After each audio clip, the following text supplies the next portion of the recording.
Hoy en Formatear nos va a acompañar Paula Feinsod. Ella es la coordinadora de la Diplomatura de Extensión en Educación Sexual Integral de la Universidad de la Facultad de Filosofía y Letras. Hola, ¿cómo estás, Paula? Gracias por venir. Gracias a ustedes por la invitación. Bueno, contanos de qué se trata la diplomatura, a quién se está dirigida.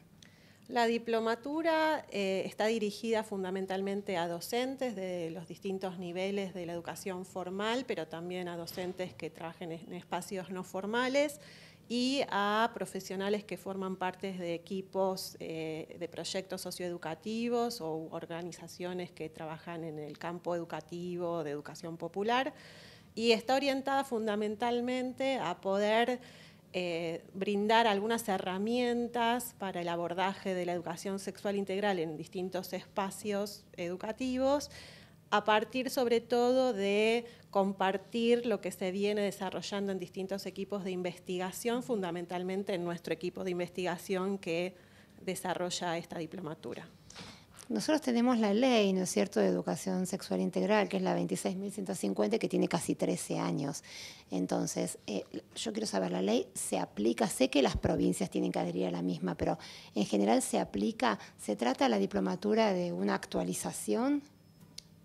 En relación a la aplicación de la Ley de Educación Sexual Integral, hay distintos obstáculos que se presentan que hacen que la ley no se esté cumpliendo tal como la ley lo establece. Obstáculos que responden a distintas cuestiones. Uno de los obstáculos fuertes tienen que ver con la capacitación docente. Por eso, y la capacitación docente con algunos obstáculos vinculados a las ofertas que hay de educación, de capacitación y de formación docente, y con otras cuestiones. Pero entonces allí la diplomatura de alguna manera viene a brindar una puerta para la capacitación docente, que es un elemento fundamental para que la educación sexual se aplique. ¿Es obligatoria? ¿No la diplomatura, la capacitación? La capacitación docente forma parte de uno de los puntos del articulado de la Ley 26.150, por lo tanto, sí, no es que sea obligatoria, es una responsabilidad del Estado garantizar la formación y la capacitación docente. La forma que tuvo la capacitación docente fue variada desde la sanción de la Ley de Educación Sexual Integral y nunca fue planteada como obligatoria para los docentes, pero sí es obligatoria, en todo caso, para el Estado garantizar que haya ofertas de capacitación. ¿Y vos ves dentro de la capacitación que los docentes o quienes acceden a la capacitación tienen dudas sobre cómo dirigirse a los chicos, sobre cómo impartir la educación sexual integral? Sí, lo que se observa fuertemente es un deseo de saber cómo llevar a cabo la educación sexual integral en distintos espacios educativos. Y las dudas tienen que ver muchas veces con dudas de la mirada que propone la educación sexual integral, pero también algunas cuestiones que tienen que ver con la necesidad de contar con herramientas, aún conociendo la ley, aún conociendo sus fundamentos, contar con herramientas para que eso pueda entrar de alguna manera a las aulas. Cuando charlas con ellos, ¿qué te comentan? ¿Qué sucede cuando ellos imparten la ESI en las aulas? ¿Cómo lo recepcionan los chicos?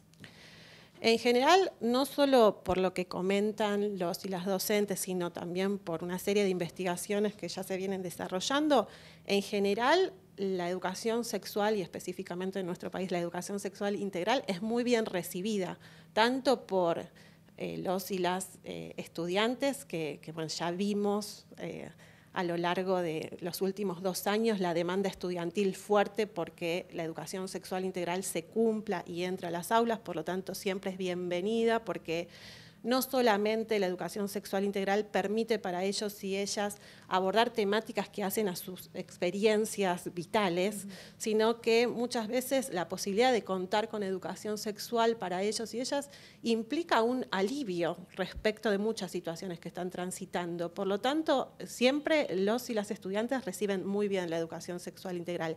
Y en general, las familias, que es el gran temor, digamos, que pasa con las familias. ¿Se trabaja con las familias? La ley establece en uno de sus puntos, que fue uno de los puntos muy debatidos al momento del debate parlamentario de la ley, qué pasa con el vínculo entre el Estado y la familia en relación a la educación sexual integral, lo que establece es algo muy claro. La ley de educación sexual integral no dice que la escuela tiene que suplantar a la familia.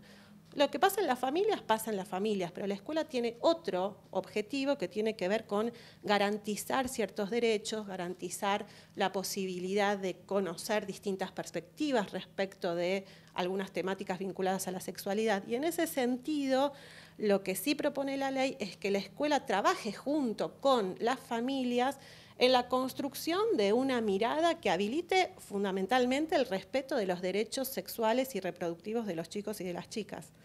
¿Y cómo se hace para poder entrar, que está tan como complicado, en los colegios, no te digo religiosos, pero que tal vez son un poco más religiosos y que está muy difícil que se imparta la ESI? Digamos, hay las escuelas religiosas, y lo que pasa en las escuelas religiosas no es homogéneo, ¿no? Pero gran parte de las escuelas religiosas, en general, lo que hacen es o no cumplir con la ley en términos de no dar educación sexual integral, no incorporar esta perspectiva a sus espacios institucionales, o tomar lo que establece el artículo 5 de la ley, que lo que se establece en ese artículo es que las instituciones pueden adecuar a su ideario institucional el abordaje de la educación sexual integral. Y ahí entramos en un terreno difícil, porque las escuelas religiosas, sobre todo la Iglesia Católica, antes de que el Ministerio de Educación sacara los materiales de educación sexual, ya tenía sus materiales que uno de ellos es el Manual de la Educación para el Amor. Entonces, en las escuelas religiosas se da educación sexual y bajo lo que se establece en el artículo 5, lo que se dice es que ellos lo adecúan al ideario institucional. Ahora, ese ideario institucional no puede ir en contra de una ley nacional. O sea, yo puedo decir en mi escuela que el valor para mí son las relaciones sexuales en el marco del matrimonio, y en ese sentido digo que debe haber abstinencia respecto de las sexualidades en la adolescencia. Puede ser un valor, pero eso no implica que yo no brinde desde esa institución toda la información que está establecida por ley en la Ley de Educación Sexual Integral. O sea, una institución no puede ir en contra de una ley nacional. Es como la jerarquía constitucional que establece la reforma constitucional del 94 en nuestro país. Entonces, ahí aparecen situaciones difíciles que implican, bueno, todo un trabajo de construcción de consensos y de un monitoreo que debe existir o que debiera existir para ver en qué medida en esas situaciones se está cumpliendo con la ley o no. De todas maneras, parecería que hay todo para los dos lados, ¿no? Pero todo un movimiento a favor, ¿no es cierto?, de la ESI. Esto es lo que pareciera. Sí, en general hay, y esto fue claro el año pasado en el marco del debate parlamentario por la legalización del aborto, aún quienes estaban a favor de la legalización o no, todos coincidían en que debe haber educación sexual. No todos integral, pero que todos coincidían que debe haber educación sexual. Bueno, yo creo que por ahí el debate sobre la legalización del aborto el año pasado fue como un puntapié inicial.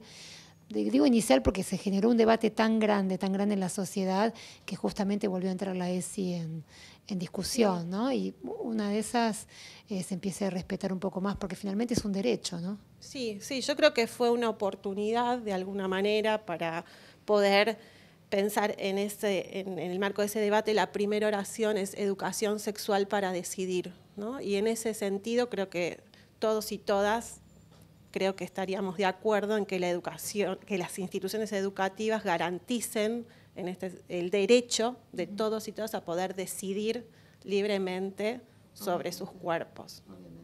Paula, muchas gracias y bueno, espero verte pronto, así seguimos charlando sobre el tema. Bueno, gracias a vos. ¿Qué es una SGR? Una sociedad de garantía recíproca es una entidad que tiene como objetivo lograr que las pequeñas y medianas empresas accedan a un mejor financiamiento.